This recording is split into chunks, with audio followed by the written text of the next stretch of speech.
What up? This is Robert Horry. Horry, three-pointer.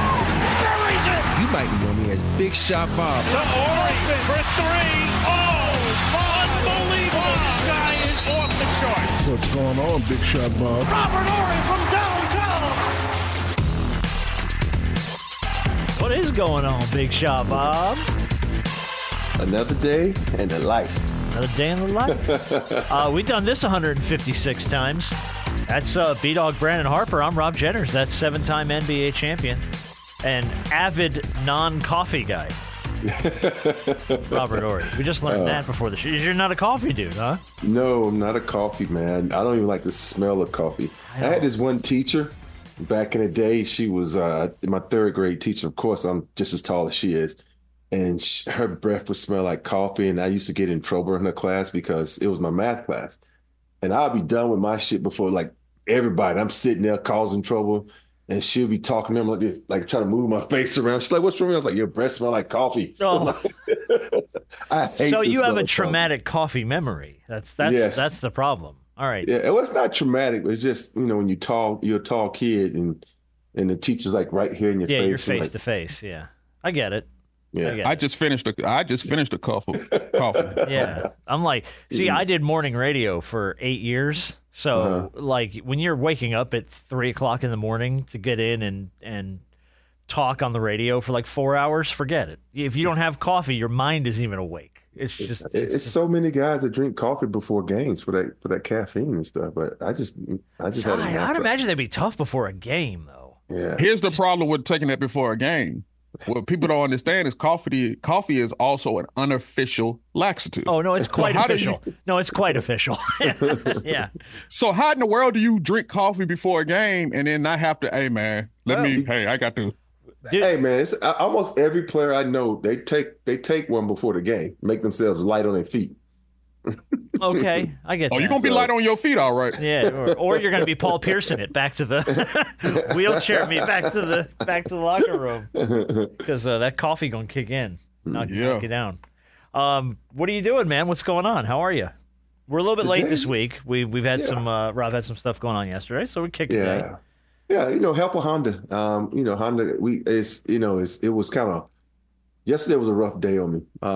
Just because it was help a Honda and Spectrum. We did at this school, Mendez School, not Mendoza, Mendez School. Okay. And it was to help kids with special needs. And my daughter had special needs, and that's right. And this year would be her 30th birthday. So I keep thinking about that while I was there. But it was so much fun to hang out with those kids, play basketball with those kids, just interact with them because they were just so happy to get, the balls, the jerseys, the boombox for the Chili's. And this school was it's so good and so and what I mean by that is they have special needs for cheerleaders. So they have cheerleaders with special needs and the cheerleaders take care of them. It was just a great program that's run over there by that school. And I had a great time yesterday. Usually, I'm an hour in, an hour out. I think I stayed there like 2 to 3 hours, man, because those kids are just so wonderful, man. Good on you, dude. Yeah. That's awesome. That's what's up. Yeah, that's what's up. Good for you, dude. So that's great. And then you were saying something you got a news interview or something going on? You got to be on the news? Today, you and Chris? Jamie Maggio. Oh, Jamie. Jamie wanted to do an interview with Chris today and me because, keeping it in the family as far as Chris going to UCLA, even though I didn't go to UCLA, but they didn't recruit me. But it's just a thing they want to do, special moment with father sons. And I think this is going to be our first one. So, and I'm happy that Jamie's doing it because, the history that she and I have from back at Spectrum. So it's going to be a good day today. You go from a sad day to a great day. Yeah. So, Yeah. Well, I mean, but I'll tell you what, though, you must say even your sad day was pretty damn good. You know what I mean? It was a great day. Yeah. You got to do something positive. I should say sad. What was otherwise? I should say emotional. Yeah. It is emotional.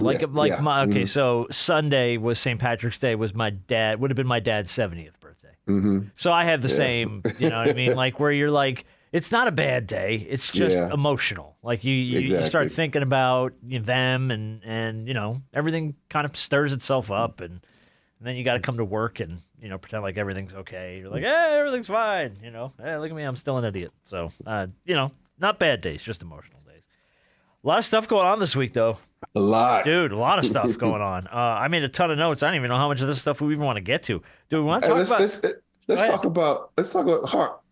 After the thumping they got by the Lakers and you're a Laker fan, you going to wear a Hawks hat? Come on, man. Hey, man, I was running some errands this morning, and this is what I had on. Okay.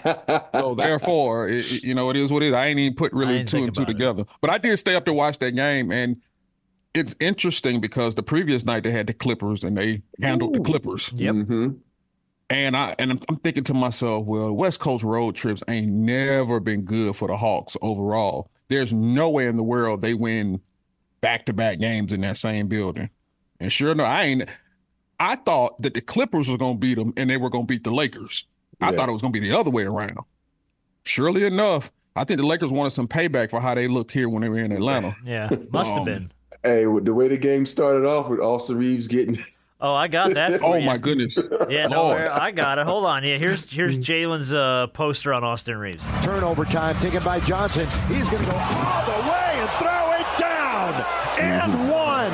Wow, what a way to start the game. First basket of the game. First points. Oh. Hey, let me let y'all know something. For all of you all who are not very familiar with one Jalen Johnson,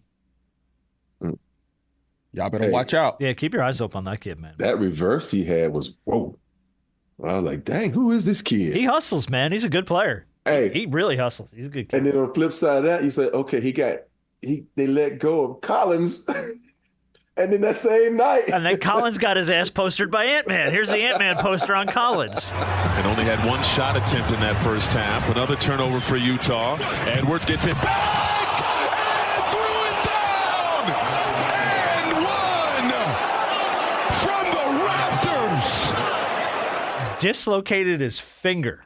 He threw that down so hard on Collins. Oh. Man, that might be that's dunk of the year.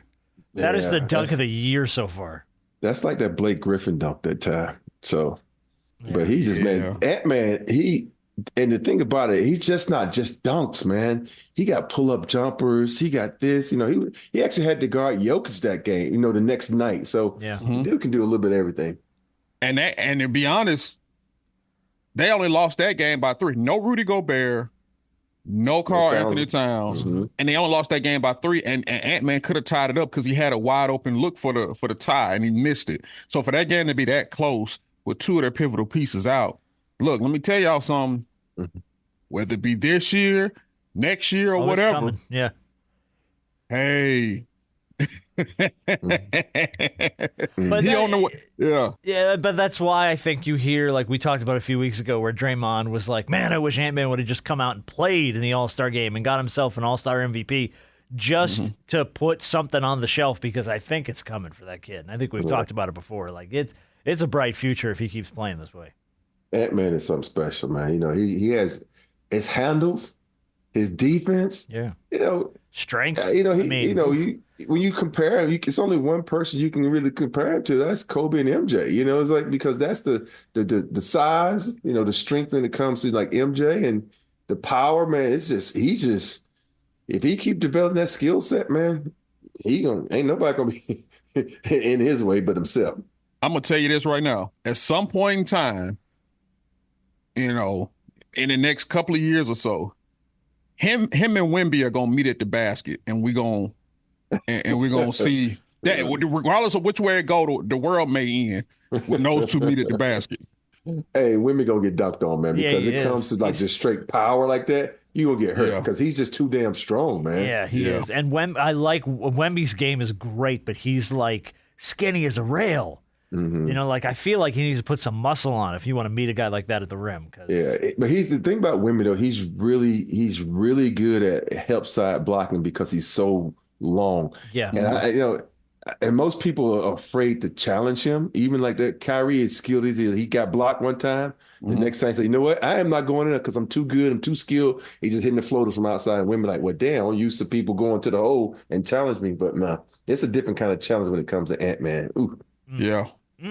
Yeah. By the way, speaking of strength, Zion Williamson, after the tired run of fat jokes on him, including some maybe cracked on this show, he's lost some weight. He looks good. He looks strong, and the Pelicans look really good. Yeah, they got a chance to pass the Clippers. And but me, when people don't say when you've been hurt that many times, I don't think he's been playing hard because he's been afraid. He's been playing at level 7, and now that he's secure with his body, he's playing at level 10, and now that weight's dropping off and he can do things. Even that dunk he had the other night when he was only an alley-oop, but you can see that his bounce is coming back. And so I just think he's comfortable now with his body. He's comfortable not being hurt because that can weigh on you mentally. Everything I do is going to cause me to get hurt. And so now I think he's playing in shape and getting in shape or whatever you want to say. But the dude and the Pelicans are looking nice. Yeah. Yeah. And what you also got to take into consideration is, I know they got Valanciunas over there in the middle, but they're a top 10 defense without any prominent rim protector. Like when you got guys like, I see why they didn't want to give up Herb Jones. You got Trey Murphy III. You got Brandon Ingram over there. You got these lanky 6'8", 6'9" wing players who will defend. I remember watching them here a few weeks ago when they were in Atlanta, and the way that Herb Jones was defending DeJounte Murray, even in the post-game presser, DeJounte brought it up. He was like, look, that guy Herb Jones going to play defense. It's going to be a dog fight each and every night. I don't care who he's guarding. He going to make that person fight. Yeah. And that's what you got to understand about this team. And then you got a leader in CJ. CJ is one of those players, even though, I think when people saw him in Portland, they were like, oh, he's just a scorer. But I think he had to do that in Portland, and because you had no other offense but him and Dame. On this team, you got Zion, B.I., you got so many guys on this team that can score that he can kind of take a back seat to those guys at times and just come out and say, okay, you need me now? Okay, I'm going to do this thing. And that's what I love about CJ, man. He's a filler. Whatever you need, he can fill that position. He's the vet. I mean, he's the guy that understands that he's on a younger team and he's the elder statesman. And, this is you guys' team. You guys take over. We're going to go as far as you all take us. And like you said, whenever I need to really step in and do my thing and do what people know that I can do, that's cool. But a lot of this rests on the shoulder of y'all young and hungry dudes.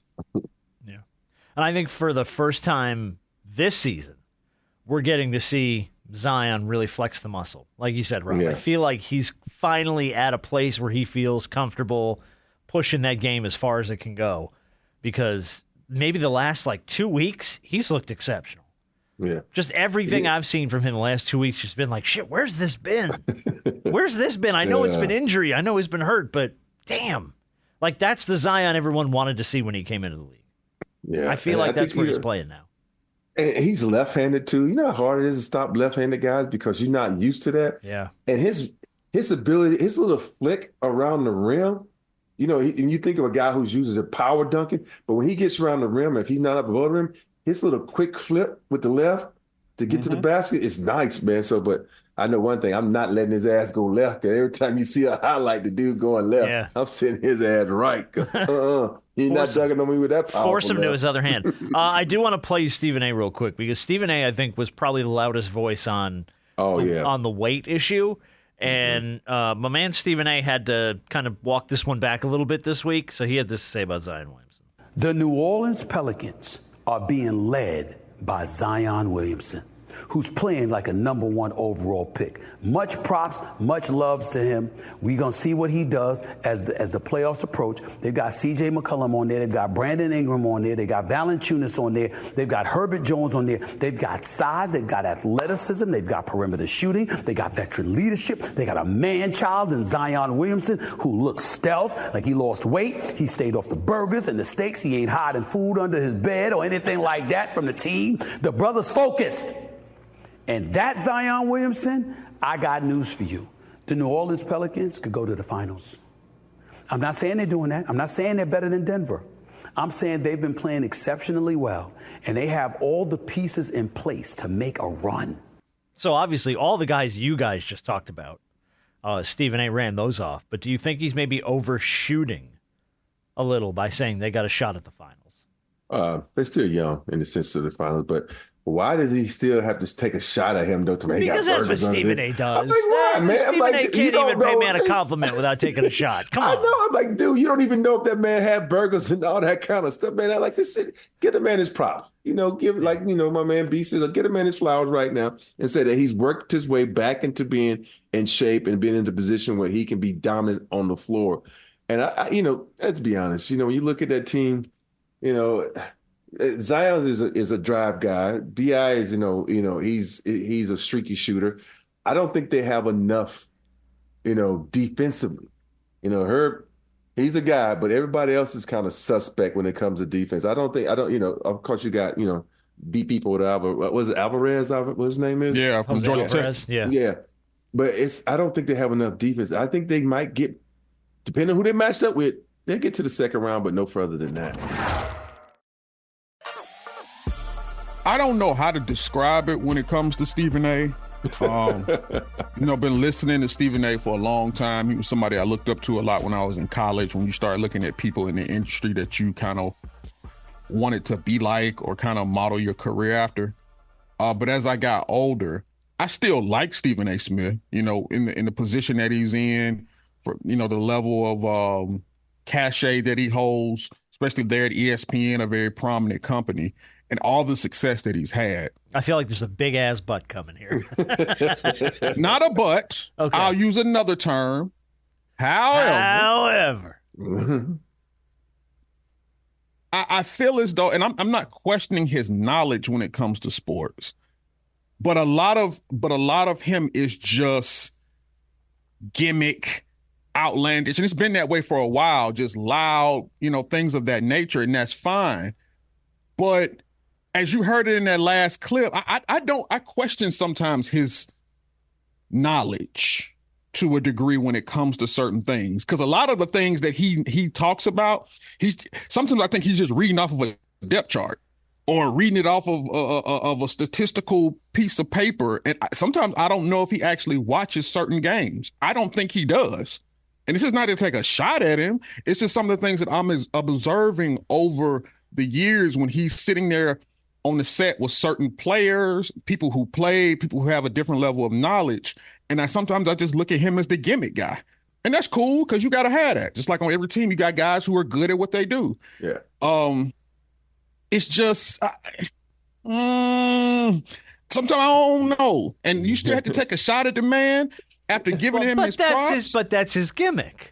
Yeah. That is the gimmick. And I'm going to throw Stephen A. some bail a little bit here because I think you might be being a little bit unfair in the sense that there is no way for any of us who cover the amount of sports that we cover to really watch that much. I mean, I try to watch as much as I can, and I end up spilling over highlights and box scores and recaps and stuff just because there's just not enough time in the day to get to the whole slate of games.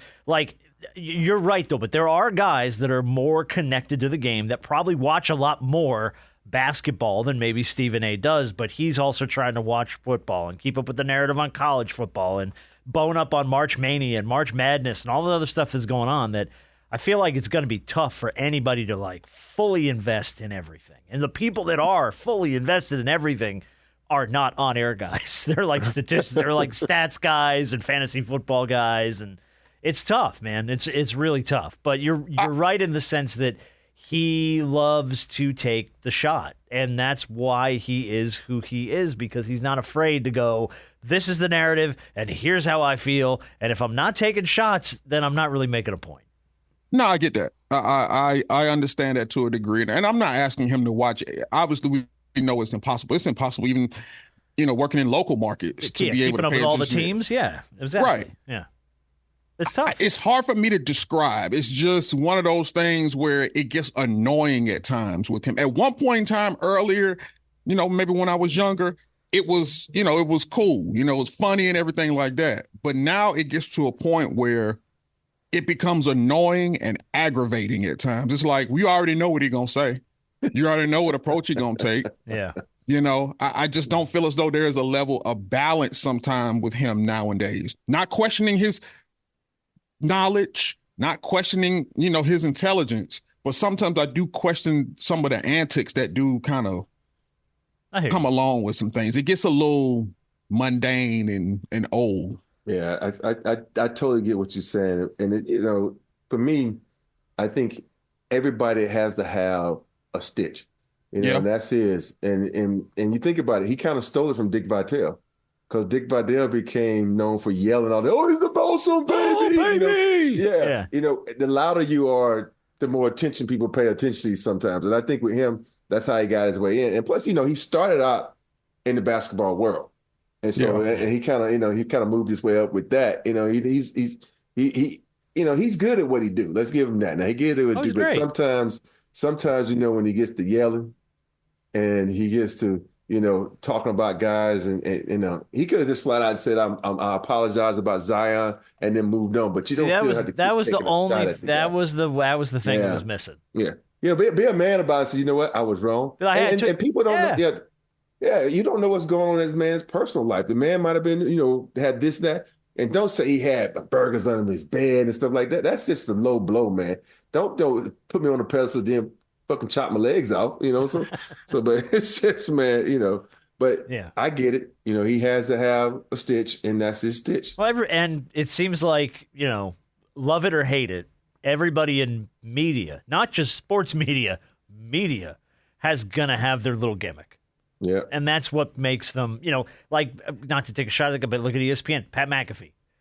Yeah. What's the gimmick? He never sits down. He's got shirtless, he's wearing sleeveless shirts all the time, and he's got Aaron Rodgers exclusives. He's like the anti-ESPN guy. They've all got their little shtick. It's what makes you a media star.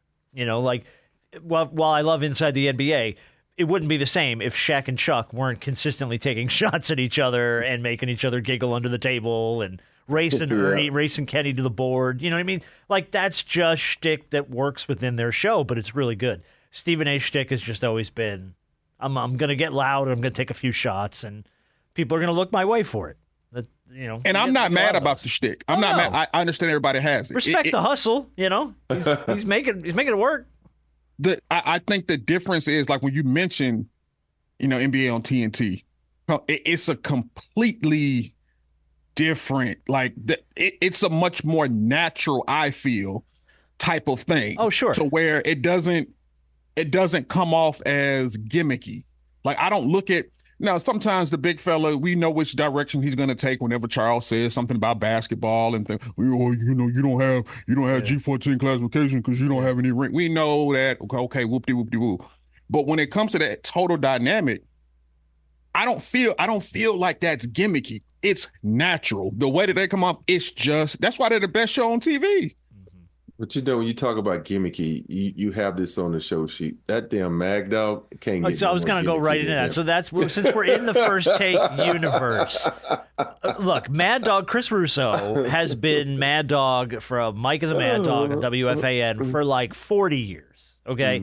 When Mike and the Mad Dog went away from WFAN, Mike Francesa continued to be a very big success in New York, has his own platform, all that stuff. Russo, I think, had a hard time finding his lane for a while. In the last few years, they've put him on First Take. And since they've done that, I feel like he's leaned in to the Stephen A-ish shtick as much as possible. What's the most outlandish thing that I could say that's going to get eyes on me? And I'm going to say it really loudly, which is kind of frustrating. He did have this one this week. Jokic might be, at the end of the day, the greatest center in NBA history. He's that good. He's better than Shaq. I'll tell you right now, he's better than Shaq. Man, what's the other guy that Stephen A. left? Skip Bayless. It's like he combined Skip and Stephen together to become him.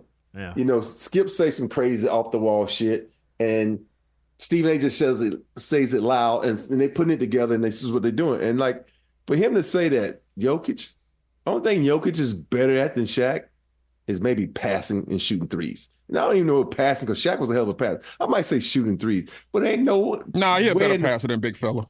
Ain't no fucking way in the world that if you take Jokic, who's in his prime right now, and Shaq is in his prime, and you going down the stretch, there's no fucking way you take Jokic. No, don't get me wrong now.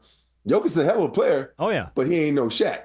Shaq, and think about it. Shaq can just dominate the game by himself. Jokic can too, But the way Shaq can foul everybody out, yeah, come on, man.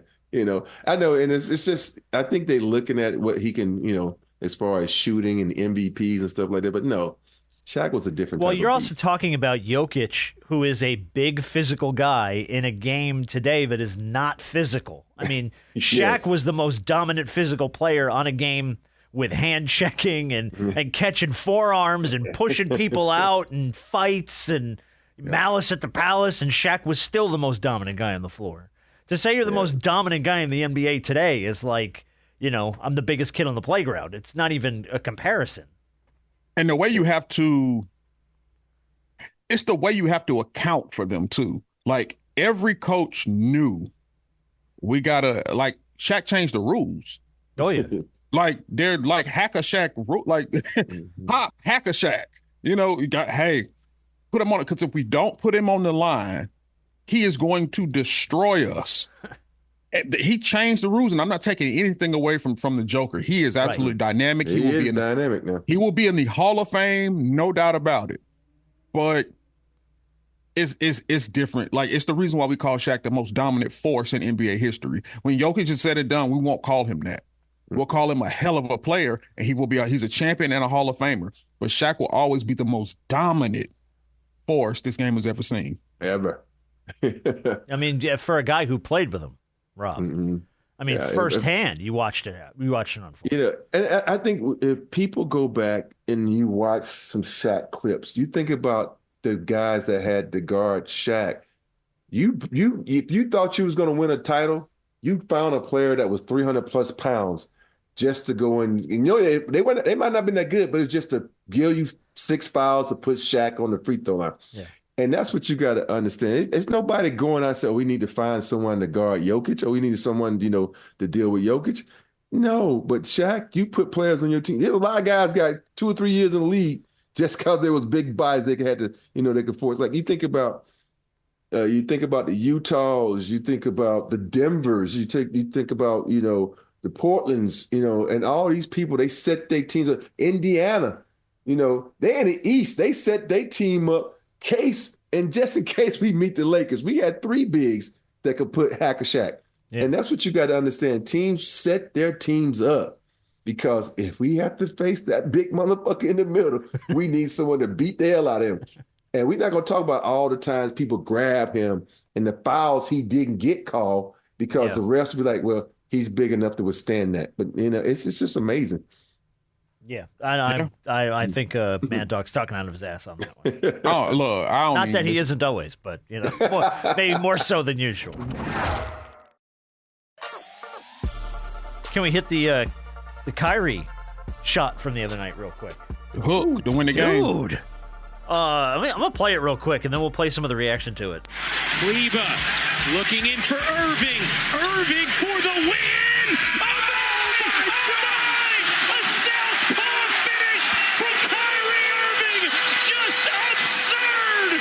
That was an absurd little left-handed, what was that? It was a hook, really. Can't even say it was a floater. It was just like a straight hook to win the game. It was creative. It was. We got this one. The most skilled player in the history of basketball from Jay Williams. Piggybacking on that, Dame said he's the most skilled player ever. And then we got Magic Johnson weighing in.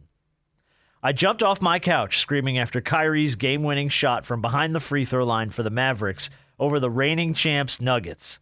It's one of the greatest, if not the greatest, left-handed game-winning shot I've ever seen. I mean, dude, it was a wild shot. It was like a circus shot.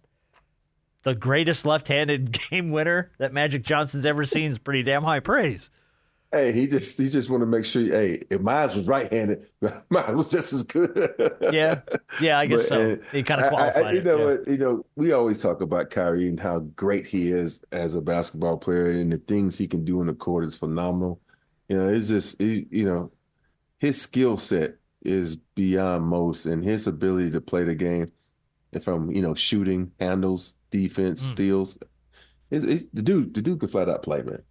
But I think this Kyrie that we're kind of starting to see emerge a little bit in Dallas, this feels like Cavs Kyrie to me. This feels like the Kyrie Irving we've been missing for like the last 4 years. Like I haven't, he's always been great, but just the way he's played with Luka, without Luka, the shots he's hit, the moments he's had, the way he's just helping Dallas move forward.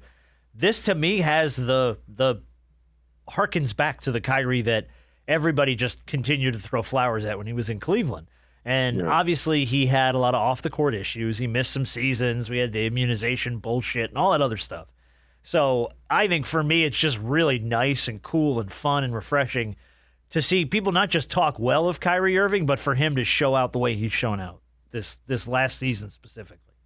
Yeah, we've always, look, despite whatever you feel as though Kyrie represents, whatever he stands for, whatever he speaks out about, the man is always known how to hoop. He's always been looked at as one of the most skilled players this game has ever seen. And so, you talked about the handles thing. You've heard guys like AI and everybody else talk about him. Like Jamal Crawford, they've praised his ability to be able to handle the basketball. And it's like poetry in motion. It's like smooth R&B watching him handle the rock. And so seeing him do these things, it's Kyrie Irving. Very skilled, one of the most skilled that this game has ever seen, that this game will ever see. Ain't nobody surprised about that. Oh, no, not at all. It's just nice to see it. It's nice. Oh, yeah. And you know what? I have heard next to nothing about Kyrie Irving in the last, 8-9 months compared to the previous 4 years where he was like every other off-court story from the NBA was a Kyrie Irving story. And it's been refreshing that he just goes out, he plays his ass off, he's getting the respect he deserves, he's getting to show off how good he really is without all the noise, without all the other noise. It's just been nice. Yeah, been great. It's just been nice. We got a couple more things to get to. Then we're going to do Big Shot, and we're going to play a round of rapid fire. True or false, DeMar DeRozan is a Hall of Famer.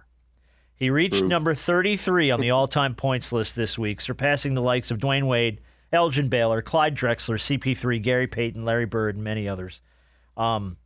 Is he a Hall of Famer, DeMar DeRozan? False. I think he is. I think it's false. I think he's a Hall of Famer. I think he is a hell of a player. Right. Yeah. Who's had a hell of a career. I don't know that he has done enough. I know he's not a champion because he was traded. Yeah, he was traded, yeah. So I don't think he's won. It's tough. Like he doesn't even have an MVP to his name. It's tough. He is a hell of a player, a very skilled player. I just don't think he's done enough to be considered a Hall of Famer. I just don't. Okay. When I'm people are gonna probably get mad at me for what I'm about to say, but I'm gonna say when you talk about DeMar DeRozan, right? Mm-hmm. You talk about a guy who's put up all these points, not shooting threes. He started shooting threes with the last couple of years. Mm-hmm. He's able to get buckets. He's been an all-star multiple years. And you can't 6-time. Yeah, I'm actually did Charles Barkley win a championship? I know he's the MVP. Did Tracy McGrady win a championship? Did Karl Malone? Did Patrick Ewing? Ewing? Yeah, there's lots of guys where the championship. There's lots of guys. Another thing that probably separates those guys is they won MVPs. But come on now, Charles should have won MVP. No, MJ should have won. To Karl Malone should have won. No, MJ should have won. So DeMar DeRozan is such a hell of a player, but people are going to judge him because he's never won anything. Let's go. My boy Mitch Richmond and DeMar DeRozan are the same freaking players, and Mitch is in the Hall of Fame. So what did Mitch do that DeMar didn't do? Can I throw? Let me kind of. I do think sometimes, and I could be completely wrong about this, but this is just my wheel spinning. I think sometimes because we can look at every sporting Hall of Fame and find this. I think it all depends on when you go in as well. Yeah. Like, as time goes on, and certain numbers become, and I'm not saying that it's necessarily fair because I believe that some dudes are a victim of this and they should be in. But as time goes on and the numbers become more grand, it becomes a lot harder for guys who really are Hall of Fame material to get in. Like you're looking at the NFL with guys like Reggie Wayne, Torrey Holt, guys like that who put up monster numbers, but you don't know if they're going to get in on the second ballot, third ballot. A lot of guys have to wait their turn who you think are supposed to be getting in automatically. I don't know because of when DeMar DeRozan in the era that he's in, when you got so many guys putting up so many numbers, that it's enough to get him in, not because he's not that type of player, but he's just a victim of when he's playing. I get what you're saying. Yeah, because it took Bernard King forever to get in. Yeah. Michael Cooper, who's 2-time Defensive Player of the Year in the NBA, ain't in. So it has a lot to do with who's voting to, because the voters get you in or don't get you in. Because there's some voters in there that are assholes, and there's some voters that are more lenient. And so I think for me, DeMar gets my vote if I had a vote, because the impact that he's had on the game and the way he's able to play defense, he's been stuck. He's been stuck in Toronto. He got shipped to San Antonio. Now he's stuck at the Bulls, and nobody can. I guarantee you, if you ask everybody who ever played the game in the NBA, not those assholes that are in the Hall of Fame that are don't really know the game, they just watch the game, they would say DeMar DeRozan is a Hall of Famer for the what he's brought to the game and what he's able to accomplish within the game. To your point about Mitch Richmond, they're both 6-time All-Stars. They're both 3-time second-team All-NBA second-teamers. The only difference is Mitch has an All-Star MVP and an NBA championship. It's really the only glaring difference between the two of them, which is not to say DeMar may never get that opportunity to win a title. But if he does, you're right. If you look at, and again, everything you guys just said, you're talking different eras, when you go in, all that stuff. But if you put the two of them next to each other, you're right, Rob. They are comparably almost exactly the same player. Same position, too. Same position, same accolades, same achievements. I think the only thing maybe that gives Mitch a little upper hand is he did a lot of it in Sacramento, which is like, hey man, that's like Toronto. That, man. So I guess it's true. Yeah, that's all right. You got a point. And right when you're on the cusp of winning the championship, what they do? Send you away. Send your ass away. Yeah, you got a point. All right, a couple more quick things, and we're going to get to Big Shot in our game. How many brackets do you usually do for March Madness? Do you do one traditionally, or do you do like multiples, or what? I just do two. I do two with some friends who've been doing it for years, and I just set mine in. And so, I usually do one. Yeah, I'll just do one for the station thing that Harp and I have for the station we work at in Atlanta. But aside who you got from winning that, it? Are you superstitious? You want to put it out there? I don't know if I finished my bracket yet. I think I started it yesterday and I forgot to finish it. I think I did the first and second rounds, but you got your Bama's in there. Yeah, you got Bama in there. You have to go back. No, Auburn and Bama both a 4 seed. Yeah, I finished my bracket and then I realized that dude from Kansas is not playing. I'm like, see, it's so hard. It's so hard to do all the dialing in on who's playing and who isn't, who's hurt, and what's not, and you know what? It's a crapshoot anyway. Yeah, in my final four, I have Auburn, Arizona, Tennessee, and Marquette. Wow. Yeah. Okay. So I went outside the box. Yeah, none of your top seeds there. Yeah. Purdue, to me, they always get beat by someone. North Carolina, they don't play hard enough for me. And UConn, Houston's number, they're number one. They're missing. They forcing the freshman that was rebounding. He's out, and they look so bad the other day against Iowa State. And then who's the other number one? UConn. UConn. I think UConn. I won. Everybody's gonna put UConn to win it all. I feel like I just had to go outside the box in order to win. Okay, I like it. I mean, look, it doesn't matter. Nobody ever gets it right. It's so often. How often you get any of, like, if you have one, maybe two out of the Final Four, it's like that's a huge win. Yeah. I got to give props to my FAU Owls. They're there with an 8 seed again this year, so they'll get Northwestern in the opening round. I'm gonna roll FAU as far as I could take them. I don't know if they're gonna get as far as they did last year. You had a huge upset to get them there, but man, I'll take it. I'll ride FAU for the while. They're a good team, man. They're good. Dusty's got them boys playing. I got them going to Sweet 16. I got them going to the Sweet 16. I think I had them in the Sweet 16, but I think a lot of that is personal bias because it's the only thing rootable from the college that I went to that we have. It's men's FAU basketball. We got nothing else. We did have Lane Kiffin for like 16 months. But aside from that, we have ain't got much else to hang our hat on there. And then Juwan Howard, by the way, out at Michigan. Yeah. They moved on from him. He won a Coach of the Year award 2021. He's been there for, 4 years? And they moved on to him. Yeah, they moved on from him. So we'll see what Michigan does. It was coming to me after that little when he swung on another coach. I think that put him in the hot seat. The only way he was going to keep that job if he went to the Final Four, did all those starts and so he'll be back. He'll be back coaching. He'll be in NBA next year coaching. Yeah, I didn't know. Might be back in college coaching. Might be. I ain't do a bracket. You doing it all? I just didn't feel I didn't have the desire to do one. The last couple of seasons for men's college basketball has just kind of been like to me, to where it's like I watch it. Don't get me wrong, I'm going to watch it, but to actually have the desire to fill out a bracket like I used to, it just ain't there this year. It's not, but that's the thing is there's never a huge desire. It's just more like I did it to do it. Yeah, but I used to.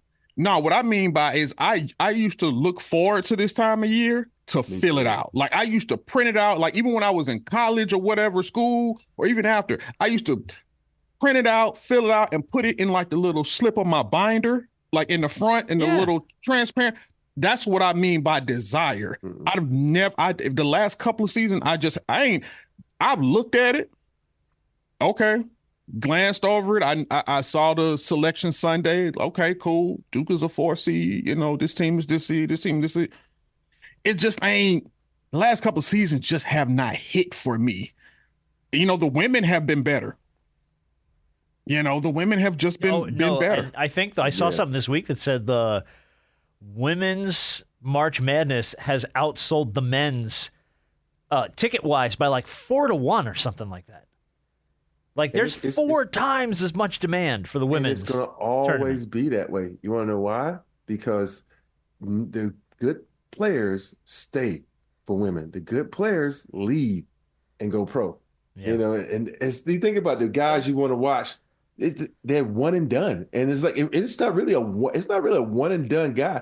They're talking about the kid from USC might be one and done. Like he ain't even in an NCAA tournament. You talk about I think it's the kid from Duke that might be one and done. It's like okay, that's only you can't really talk about because everybody's one and done now, and they don't even care because then if you're not one and done, it's like 180 guys in the portal already, and and the NCAA is not even over yet. And it's the turnover, and it's gonna get to a point where there's no loyalty in sports. And it's gonna be the fan base. Dude. We're there, man. NIL made that a reality very quickly. Yes, it's like guys are just jumping ship so bad. They had a stat where they saying a good point guard in the portal is going from 200 to 400K. A good point guard, not a great point guard, a good point guard. It's going to be like this because most of these guys who are jumping aren't going to the next level. So they got to rack up their money now because they're not going to be making $1 million to play for the NBA. Yeah. Yeah. It's not even that. It's just, it just does not have the luster that I'll put it to you like this. And I may be skipping over some years. But I can remember 2019 when you had Zion, RJ Barrett, Cam Reddish. That was on that, and that's just on Duke's team. Mm-hmm. And then you got so many other guys, so much other star power on so many other teams. Like State with Yeah, it just captivated you. It held you. And I'm the type of person where I love the sport anyway, but that added a lot to it. And it's just kind of been, last couple of years, just kind of been, all right, cool. Yeah. But to add to that, you think about it, like those couple of years, you knew who the number one pick was going to be. Oh, right. Yeah, that's just going to say the same thing. Yeah, there were always players that were in your Who's going to be the number one pick this year? No clue. Somebody from overseas. No clue. Yeah, really. You know, so it's like who number one pick going to be in the WNBA. You know that. Then you know who number 2 and number 3 are going to be. Yeah. But other than that, you don't know. And it comes to this thing called college basketball, because these guys are just jumping ship and they're not developing like they should because I'm mad I'm not getting no playing time. No, motherfucker, you need to develop. Yeah. Then you get some playing time. While we're on college basketball, I want to play you the audio of the week. Did you see what happened during the A-10 championship game? Mm-mm. Why would you? Duquesne versus VCU. Who gives half a crap, right?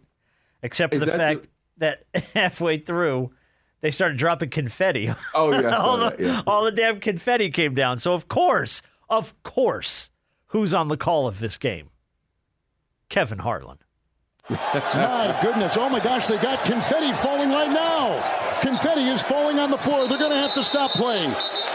We can't see our notes. The players can't work on this court. Confetti is everywhere. Somebody hit the wrong button. Well, Kevin, to be honest with you, there's not a lot of this confetti that made it on the court. Most of it fell on us. But I think they were just trying to honor you, Kevin. You deserve confetti everywhere you go. Yeah, right. Our officials wisely stopped it, but that was an early ejection right there. Oh. They're going to have to reload it now for the winner? I mean, my goodness, it's an early ejection. It took everything he had not to say premature. It took everything he had not to say premature ejection, and he didn't do it. Good for you, Kevin Harlan. I love Kevin Harlan so much. I love Kevin. Honestly, as far as like top announcers go, anytime something crazy happens, the first thing I think is I really hope Kevin Harlan called this. I hope there's a Kevin Harlan call of this somewhere.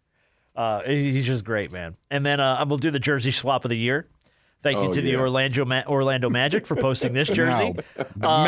Grady Dick and Anthony Black conspired, by the way, very clearly after the game was over to do a jersey swap. Got a photographer, brought him over, held up their jerseys, Black Dick. Wow. Hey, man. Wow. I can't tell you how I was probably in tears laughing at this for a good 10 minutes. Dude, and the Magic put it up everywhere and then had to take it down and was like, oh, that's great. and then they started adding players at the beginning, at the end. Yeah. Somebody said Jalen Suggs should have got in there. Yeah. Suggs, Black Dick, I like that. That's good. That's really good. Immediately a Kardashian shows up for no reason.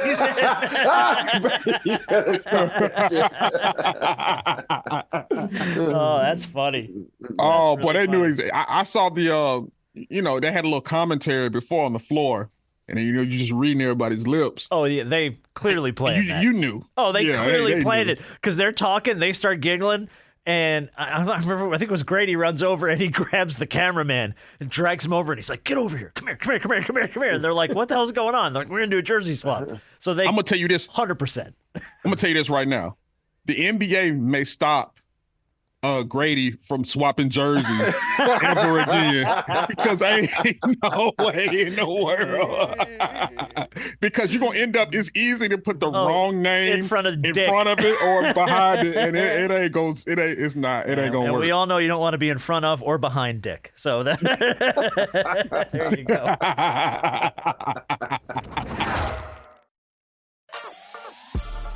All right, well, let's do a cool big shot of the week, and then we'll play rapid fire, wrap this thing up. Big shot of the week, and I know this happens a lot, so this isn't like any kind of crazy special circumstance, but I thought it was a really cool story. Eagles quarterback Jalen Hurts is going to get big shot of the week. He had there was a kid that was killed in Texas earlier this month, high school football player, 18-year-old Jarvon Coles. He was at a party in Houston. There were shots fired into a house. Unfortunately, he was struck and he was killed, but Jalen Hurts went to one of the rival high schools in that neck of the woods, North Shore. So he had heard about it, and then he just immediately stepped up and paid for all the funeral expenses and everything for this kid, just because this was it was a hometown thing. It kind of caught Jalen in the fields because it happened in his hometown at a rival school. So I know that happens a lot, and I know there's tons of athletes who do this kind of thing. I mean, I know Shaquille's done it for a bunch of people as well. But just big shot of the week to Jalen Hurts because, that family I can't imagine the pain that they're going through having to deal with this right now. So for him to just step up and do that, I thought that was dope. So big shot. That's very dope, man. Big ups to Jalen because there's so many times when you have those funerals, you ain't thinking straight.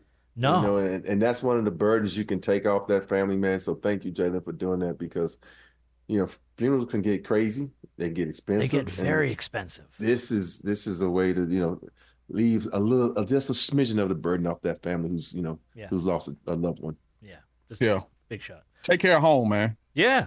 Take care of home. It was a hometown story for him, so I thought that was dope. So just good job by him. All right, let's play a little bit of rapid fire. I had a couple people ask. You haven't played that in a while, so we'll bring it back. Rapid fire. You know the drill. I give you guys each 60 seconds, and I just hammer you with pop culture questions until we'll see how you do. Robert Horry. Yes, sir. You want to go first, or you want to defer? No, I want to defer today. You're going to defer. All right. B-Dog Brandon Harper gets to go first. Because I like to put the pressure on Harp. You like to put the pressure on Harp. All right, well, we'll see if it works out for you. Harp Dog, you ready to go? Nope. Okay. The picture of confidence. All right, I'm going to put 60 seconds up on the clock here. Here we go. At the end of the 1933 film, King Kong climbs to the top of what New York City landmark?